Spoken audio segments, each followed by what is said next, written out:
Bahas aksi demonstrasi yang terjadi pada Kamis 27 Agustus kemarin bersama dengan Stanislaus Rianta, pengamat intelijen dan keamanan UI, serta juga Edi Hasibuan, penasehat ahli Kapolri.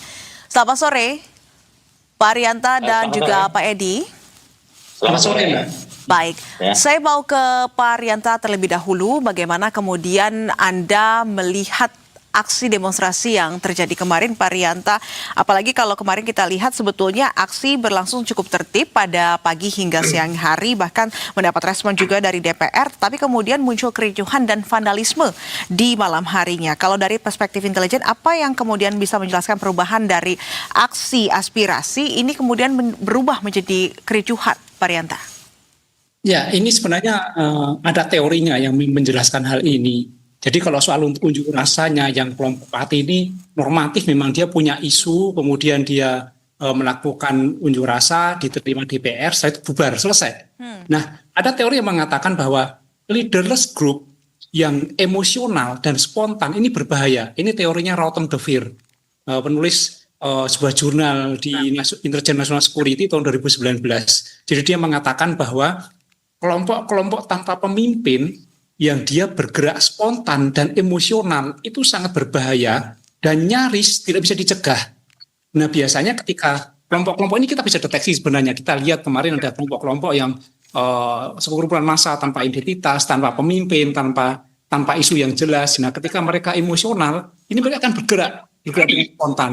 Yang jadi masalah adalah ketika mereka ada yang melakukan provokasi. Nah, ini harusnya yang segera ditangkap adalah para provokator-provokator ini yang ditangkap. Saya yakin bahwa Polri sudah melakukan tugasnya dengan sangat baik ya, ketika mengamankan peserta demo yang kemudian yang dari kelompok Pati diamankan, kemudian dia bubar, itu sudah selesai. Tapi kelompok-kelompok tanpa pemimpin yang emosional ini selalu modusnya sama. Agustus yang tahun kemarin masuk setelah maghrib biasanya. Kemudian nanti puluhan mereka masuk. Dan mereka biasanya menggunakan bambu, biasanya ciri-cirinya. Bambu, karena apa? Kalau senjata tajam mereka akan dilarang. Tapi membawa bambu itu tidak ada larangan. Jadi membawa bambu, nah itu yang mereka gunakan. Nah, yang berbahaya ketika mereka dipicu emosinya, kemudian mereka bergerak spontan.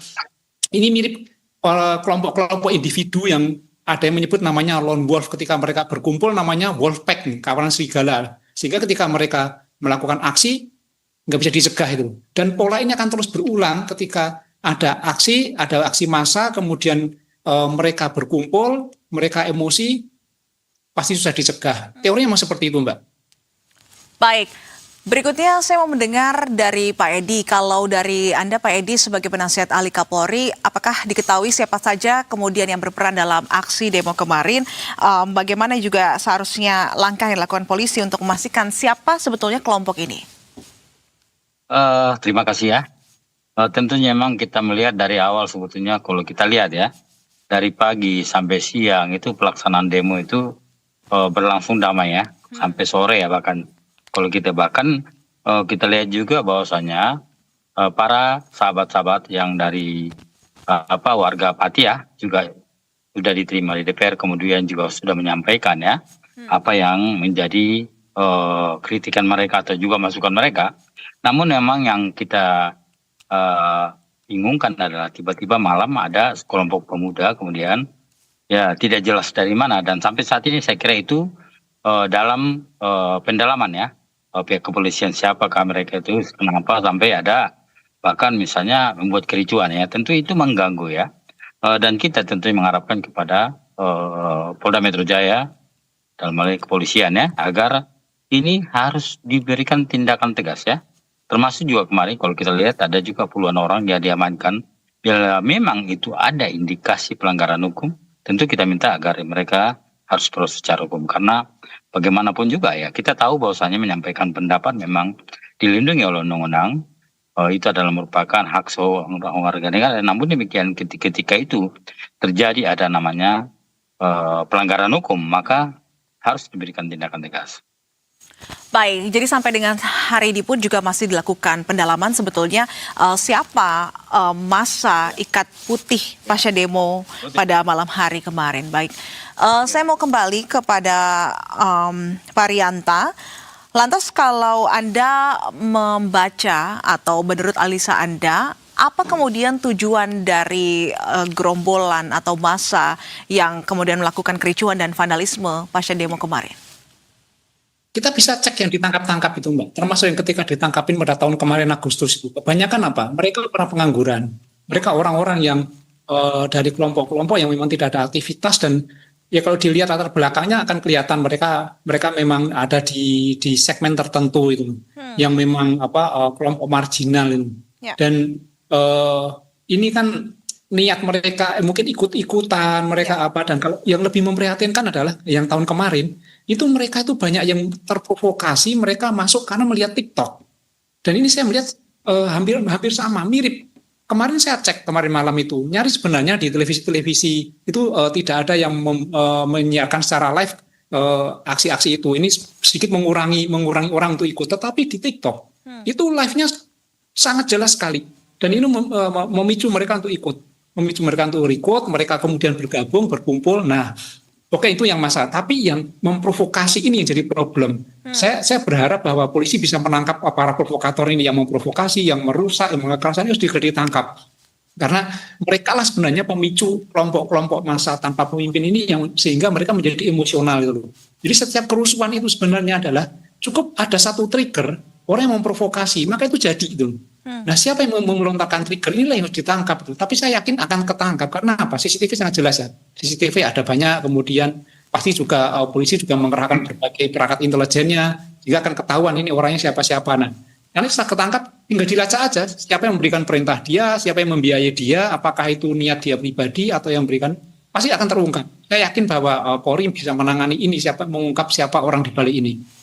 Baik, Pak Edi, dari keterangan Anda sebelumnya bahwa sudah ada sejumlah massa yang diamankan. Apakah sudah diketahui sebetulnya tujuannya mereka ini apa? Ya, kalau kita lihat sampai saat ini memang mereka masih dalam pemeriksaan ya. Di Polda Metro Jaya ada sekitar 65 orang. Kemarin diamankan oleh Polda Metro Jaya. Sampai sekarang masih dilakukan pemeriksaan ya. Dan tentu saja saya kira nanti dalam waktu dekat saya kira Polda Metro Jaya juga akan umumkan sebetulnya apa motif mereka, kemudian siapakah yang menyuruh atau mungkin juga karena kemarin kan ada sejumlah alat bukti ya yang juga diamankan ya. Saya kira itu juga akan menjadi petunjuk buat penyidik kepolisian ya untuk mengembangkan kasus ini, siapa sebetulnya orang di belakang ini. Karena yang seperti ini biasanya memang ada yang memanfaatkan ya. Kita melihat bahwasanya kemarin ya warga Pati sebetulnya menyampaikan aspirasi ya, bagaimana memang apa yang menjadi keinginan masyarakat ya. Tapi di luar itu adalah ini ada kecenderungan, ada dilakukan oleh sebuah kelompok tertentu, kemudian mereka memanfaatkan ya momen ini kemudian untuk tujuannya adalah untuk mengacau ya. Oke, Pak Edi, dari pihak-pihak yang sudah ditangkap dan diamankan tersebut, apakah ini seluruhnya berasal dari massa Ikat Putih pasca demo pada tadi malam, atau ini juga sudah tergabung dengan massa yang juga dilakukan sweeping karena kedapatan membawa alat-alat senjata tajam begitu pada saat melakukan demonstrasi bersama dengan aliansi Pati pada siang hari? Dan juga apakah kemudian sanksi yang akan diterapkan pada yang diduga perusuh di malam hari tadi ini akan disamakan sanksinya dengan para pelaku demonstran atau kelompok demonstran pada pagi hingga siang hari kemarin? Tentunya kita juga belum tahu ya, karena memang semuanya kan masih dalam pemeriksaan ya, masih dalam pendalaman pihak kepolisian ya. Yang bagus memang kita tunggu nanti hasilnya seperti kan juga belum 24 jam ya. Kemudian apakah siapapun dia, kemudian siapa yang menyuruh mereka ya, kemudian juga motifnya apa, misinya apa ya. Tapi saya yakin sekali ketika misalnya pihak kepolisian menemukan ada bukti-bukti, ada pelanggaran hukum, dan saya yakin sekali mereka akan diproses secara hukum. Karena bagaimanapun juga saya kira tidak boleh ya ada upaya-upaya termasuk juga membuat kericuan, membuat Jakarta tidak aman ya. Kemudian juga saya kira apalagi menjurus pada pengerusakan, saya kira pasti tidak boleh, dan itu merupakan bentuk pelanggaran hukum ya. Bahkan kalau kita lihat kemarin Polda Metro Jaya ya berusaha agar memberikan pengamanan sehumanis mungkin ya. Polda Metro Jaya dan khususnya kepolisian ya berusaha untuk memberikan pengamanan itu agar betul-betul bisa damai ya. Kemudian berusaha untuk juga melakukan pendekatan kepada masyarakat ya, agar semua berjalan dengan damai. Dan itu juga termasuk menyampaikan kemarin kita lihat juga pihak bantuan pihak kepolisian ya untuk menyampaikan apa yang menjadi aspirasi mereka, kemudian sampaikan kepada dewan, kemudian melakukan mediasi terhadap mereka ya. Saya kira ini adalah upaya yang baik dari pihak kepolisian di dalam hal bagaimana bisa membantu masyarakat di dalam menyampaikan informasi, menyampaikan aspirasi kepada DPR dan juga pemerintah ya. Baik, saya mau ke Pak Rianto kembali. Tadi Anda sebelumnya menyebut bahwasannya kelompok massa Ikat Putih ini diduga berasal dari kelompok massa tertentu yang diduga ini adalah kelompok massa pengangguran begitu. Tapi kalau kita melihat polanya, ini mereka kemarin datang dengan menggunakan bus atau truk, memakai atribut yang sama, membawa bambu, kemudian melakukan sweeping dan juga perusakan sejumlah fasilitas umum. Lantas menurut Anda, apakah ini kemudian bisa disebut massa spontan atau ini sudah ada indikasi mobilisasi yang terorganisasi? Kalau untuk yang massa Ikat Putih mungkin saya tidak melihat bahwa mereka sebagai massa tanpa pemimpin ya, tapi ini berbeda. Ini massa yang terorganisir. Ciri-ciri terorganisir adalah mereka punya atribut yang sama. Mereka menggunakan transportasi yang sama. Itu terorganisir. Kalau yang massa yang berkumpul itulah yang saya sebut mereka tanpa massa pemimpin yang biasanya dari kelompok marginal, yang pengangguran yang masuk. Nah, massa Ikat Putih ini kan jelas mereka punya atribut yang sama, mereka menggunakan transportasi yang sama. Ini pasti terorganisir. Ya tinggal tangkap aja salah satu, siapa yang memerintahkan mereka, dapat dana dari mana, ini pasti akan ketahuan.